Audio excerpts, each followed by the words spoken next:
Welcome to the Driver's Line. I'm Greg. And I'm Jordan. And today, we've got a conversation for you. That's right. Our conversation is a list of cars that we wish we had for the holidays. That's right. These are cars that are not available in the United States right now, and we're going to put on our wish list to Santa in the spirit of Christmas and hope that they'll be here maybe before the 25-year import. Yeah, that'd be nice. I'm not sure they'll fit under the tree, though. Yeah. It depends on how big the tree is. Hey, okay. Oh. So Greg and I each picked 3 cars that are not sold in the United States and cannot be imported because they still fall within that 25-year bracket that we wish we could have in our driveways. Exactly. So I'm going to kick us off. Right. And this is from a brand that was recently revitalized. Probably about 10 years ago. So it was brought back and was renowned for its quirkiness. It was a sub-brand of a wonderful French brand. And so I, of course, am talking about... What? Go ahead. I, of course, am talking about the Alpine A110. Jordan is laughing because I'm sure he also chose it because it's a fantastic vehicle and fits right in the segment of cars that we love. This is a competitor to the Cayman. It's a competitor to the Emira.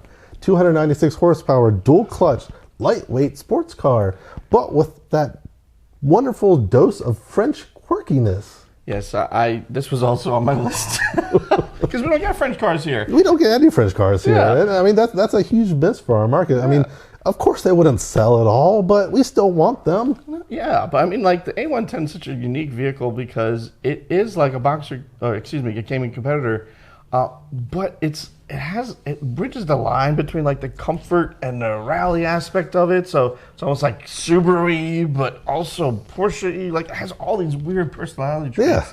It's mid-engine. I mean, it's such a bizarre combination of traits that we just don't really have much. Yeah, so it really would cut its own niche within that segment, which I think would be kind of cool to see where it would actually start stealing some of those sales from, right? And I did some research, and Laurent Rossi, who is the CEO of Alpine, said that they are going to go ahead and start bringing back Alpine to the United States in 2027, but not the A110.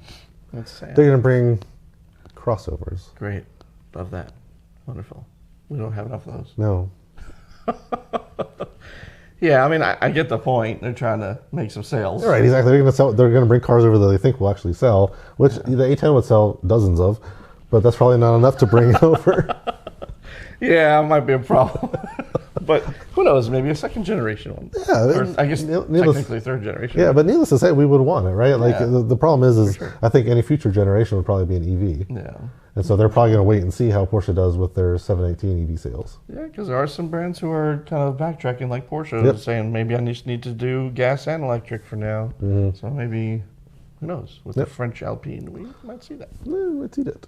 Ho-ho. All right, what did you choose for your next vehicle? Since you stole my Alpine. That's right.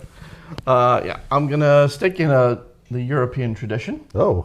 But I am going to pick a car that combines elements of my other 2 cars. My third car is going to be very utilitarian. Okay. But clearly we've chosen a very sporty, dynamic vehicle. Yes. This car is widely renowned for its sporting capabilities. But we don't get a variant of it here in the United States.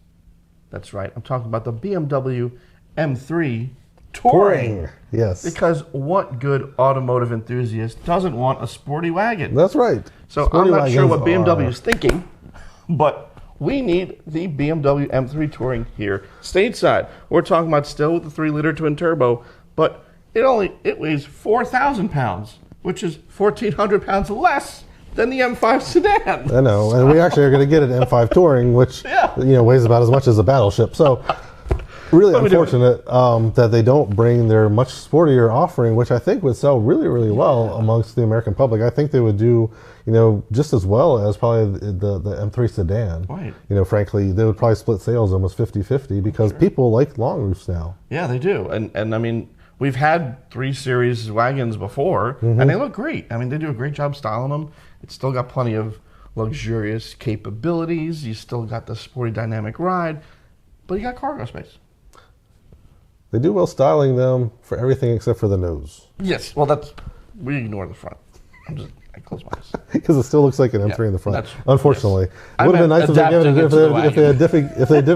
had given it a different nose. That would be fantastic. That would have been really fantastic. Yes. And then we would have been clamoring at the gates of BMW saying, "Bring this over." I know. I am advocating for more of that ugly schnoz, unfortunately, because the rest of it is so good. But Yes. maybe someone out there could just redesign the clip and we can switch that out. But no, that's a fantastic choice. Again, long roofs. We love long roofs here. They're just. It gives you all of the performance, but more utility, which, I mean, win, right? Like, I mean, It's just fantastic offering. You know, the BMW dynamically is still a fantastic car. Yep. Don't like the nose, but the rest of it looks pretty decent, especially with the long roof. Yeah, I mean, you're sitting behind the steering wheel. That's right. So that's all you got to worry about. Yeah, exactly. Until you get behind a truck with a black tailgate. You're like, oh, my God. What's that? Look at me. Yeah. Good choice. All right. So I went to the Land of the Rising Sun for my next choice. Okay. I like it. And so this is a vehicle that a lot of Americans have already been clamoring for, but this brand has just decided not to bring it over. Okay. I'm guessing it has to do with certification and, fuel economy and probably a bunch of different reasons to not make it, available for the American public. Sure. Probably crash testing is probably a big one because it's pretty small. Oh. It's a small boy, Okay. but it has. Is the car small? No, not quite that small. Okay. All right, gotcha. But it has a huge following in Japan. It has a huge following overseas. I'm talking about, of course, the Suzuki Jimny. And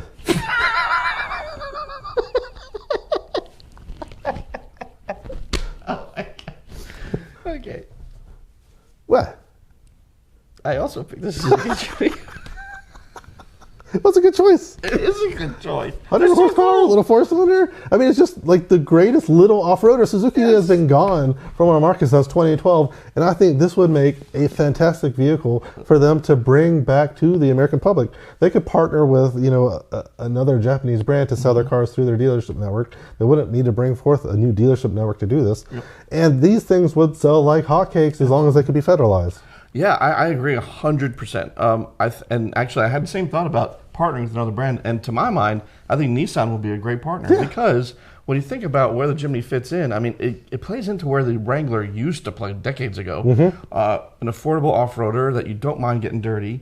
And Nissan doesn't have anything like that. No. They had the Xterra way back when, which kind of played in that market, and that's gone. So I think it could compete really well with Toyota in that branding, and bring some more foot traffic into Nissan because, hey, maybe I like the idea of an off-roader, but maybe it's just too rough and ready. Maybe I'll just hop into a Murano or something. Exactly, hop into a Murano, Pathfinder, whatever. Right. Yeah, so and then, but if you want something small, cheap, capable off-road, don't mind getting dirty, it can tow the Jimny. It's so cool. It is. Not to mention, I love those little body kits that make you look like a little G-Wagon. I know, it's so cool. It's adorable. There's so many wonderful body kits for the Jimny too, which just make it look like anything on the road. You can make it look like a Hummer, a G-Wagon, a Jeep.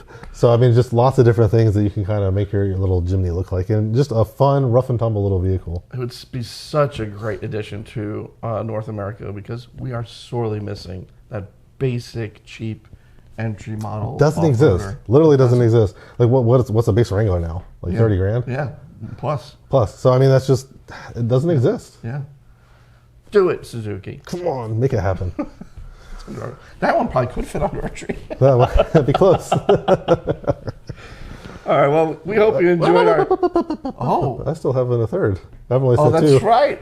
It just happened that two of mine were yours. Yeah. Fair enough. I forgot about that. So, my last choice. I can't steal this one. So. You can't steal this one. And this is the one I thought you were going to say. Okay. Of the three that I listed. Ooh, interesting. And you did not. So I'm surprised. Is it a van? No, it's not a van. It's not a van. Oh, there's lots of fun van options. It is another very small vehicle that we did not get stateside. We got its big brother stateside. Okay. But we did not get this one. This one has a turbocharged 3-cylinder, 268 horsepower, all-wheel drive, manual, 2-door hatchback. It is the GR Yaris. Ooh, that was on my short list. And so, again, Toyota didn't bring that here because they were saying, oh, it's not going to sell. People don't want these small cars. but this thing is the biggest yabo of the whole GR line. Yeah. It is the car that you're going to have the most fun with because it is just tossable, short wheelbase. The thing is going to rotate like a top. You're just going to have so much fun. It's got the wide body on a Yaris. It's so cool looking. It's so unbelievably cool looking because it looks like nothing else on the road. You see this thing coming down and you're like, what is this piece of anime that is heading straight for me? It is the GR Yaris, and it's just unbelievable fun to drive. Yeah, I think it looks almost like someone put a kit on it, like a kit car, and it's made by Toyota. Oh, it's actually made from Toyota, who used to be like one of the most staid, laid back, focused brands, and now they're like, we're like our backwards hat teenage years. Yeah. It's like where Volkswagen used to be decades ago. Yeah, and now Volkswagen is now Toyota. Yeah, I know. It's so sad. So sad. But awesome for Toyota. Yeah. I mean, frankly, just because of these are fantastic products. Fantastic. We know in the States, obviously, how well the GR Corolla is. And so the GR Yaris just is like, takes that wick up just a little bit more, you know? A little bit less power, but smaller, nimbler. Yeah. Just a lot of fun to drive. Yeah, I think that's a great pick. And that was one of my finalists. But I felt like we had the Corolla, so I was pretty close. But yeah, I think the Yaris does add that little extra level of spice there to it. It's a spicy boy. Yeah. Yeah.